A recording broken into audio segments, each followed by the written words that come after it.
had the PSP on the bench. We just threw it together in a tiff.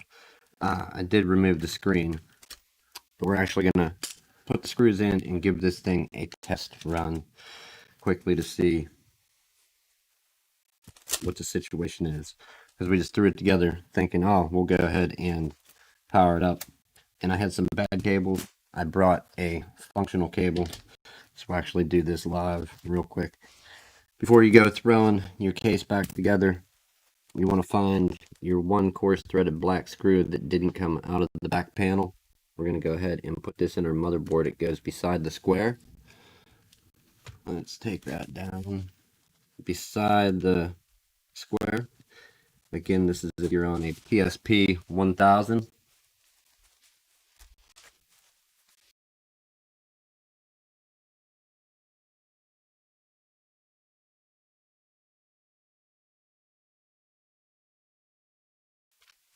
Alright, so you throw that screw in.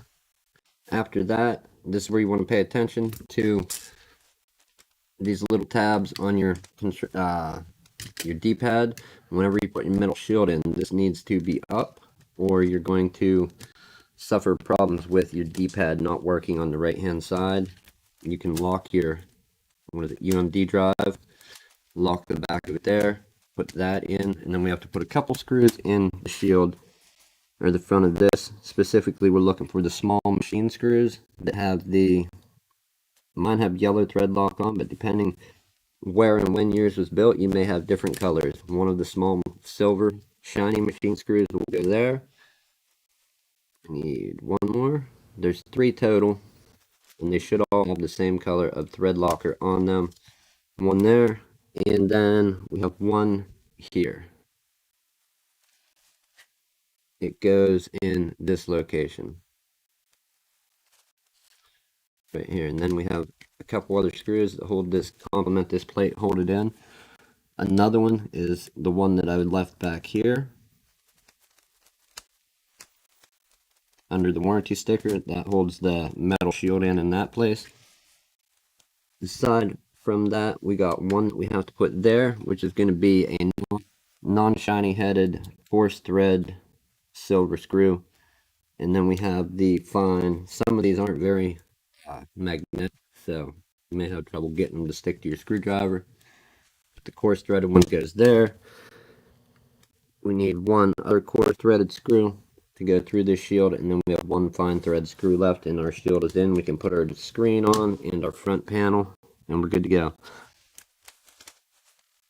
So that was the coarse thread location, one there. Let's go right here with the fine threaded one, which I'm grabbing a magnet for to make it easier on me.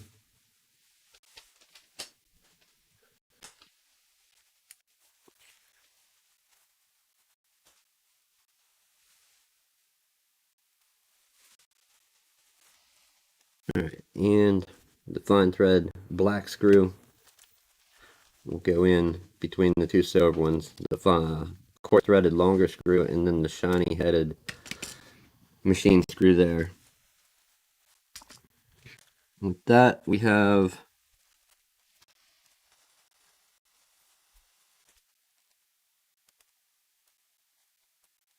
a couple more to put in. One on our D-pad, the little housing for the D-pad, it goes here. And we have one on the DC jack, and it seems like I'm missing a screw. Maybe.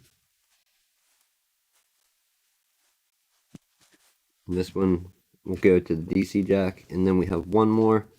It goes in this location. I think it just helps hold the frame together, but I'm not 100% certain on what it does. I just know it came out of there, so we're going to put it back in there and trust that it's going to do what it does.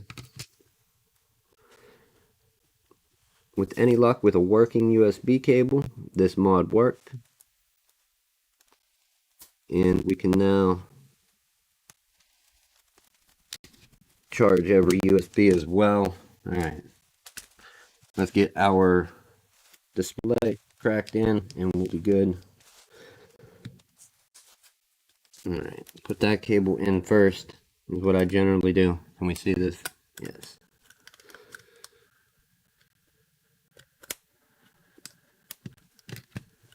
Once you have that in, put your latch down.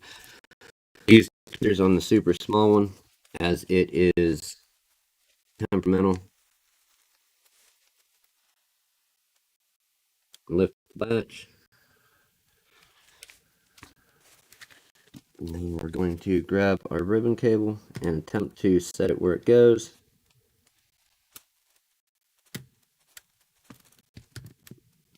It's always tough getting in here in the way of the screen, or with the screen in the way.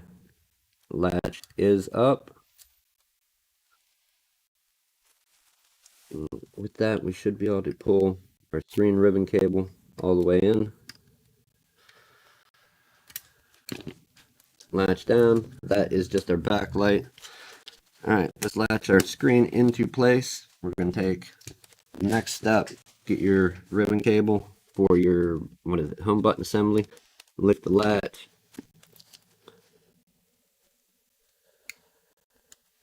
Put that there. Lock down your latch. Clip it on across the bottom. You have the 2 spots on either side.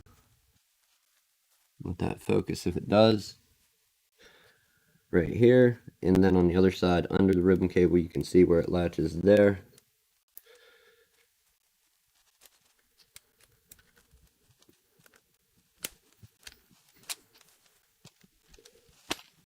Alright, with those in, 1, 2, 3, let's put our triggers in, our top on, and we should be good to seal this thing up.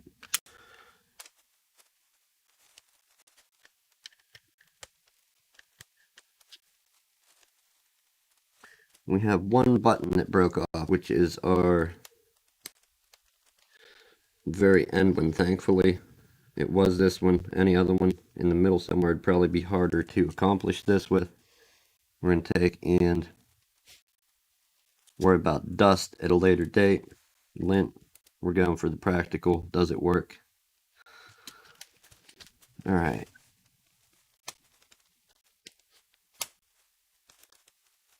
We have it together. Buttons are in place.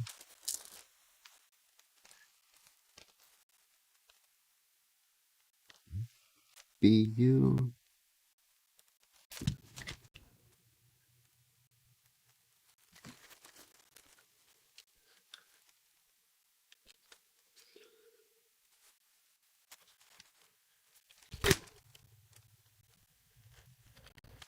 Alright, you have a short metal screw. This will go to the top right of the battery compartment on the left, looking at it. This also helps retain that metal shield. Right now we're going to get 2 of the coarse threaded black screws to throw them in to hold this faceplate in place while we fire this up and test it. One to that side and one to the opposite side. And the rest of the screws we'll put in later. This is just for, did it work? Won't take a great amount of time to pull the battery and put a couple screws in. Right now we have it together. We're missing a piece of plastic on the bottom and the screw. Here's our battery. And quickly we can see that when we plug in DC, as expected, we get power. There's our power light. In the meantime, we'll turn this on, run it from battery power. I did bring a different USB cable from home, one that works. So we'll plug this into our wall.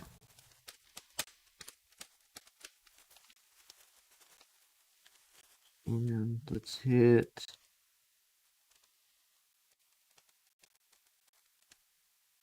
reset on that. PSP is coming up. We can see when we plug in USB with no D-jack, we now get a charge light. We'll set the fake date time that doesn't correspond to today. And also, when you look with USB plugged in, the DC jack, the battery charges. So, effective mod. Hopefully, if you do attempt it, it's super easy. One wire, you solder each of it to 2 locations, and you can charge over USB. Why Sony did not put this into this for their first model, they did with later revisions, I have no clue. It's a great idea. And as far as I know, I'm not a professional on the matter, so don't take these words as gold. Don't put them in the bank. But as far as I know, in my experience, any that I've modded like this in the past for people that are still working today, still charge over USB. It has not done any damage to the console. Feel free to Google it and find your own information though if you disagree or want to know more. But I haven't found any on it, so that's why I have done a few of these mods in the past. Anyhow, we're going to end it there. Thanks for clicking the link, coming over, hanging out. If you are into this, if you do this stuff, know how to do it, and somebody needs it done, give them a hand, save their junk, make it great again, make it work. Keep it from going to the landfill for a little while longer. We'll see you next time. Let's end this there.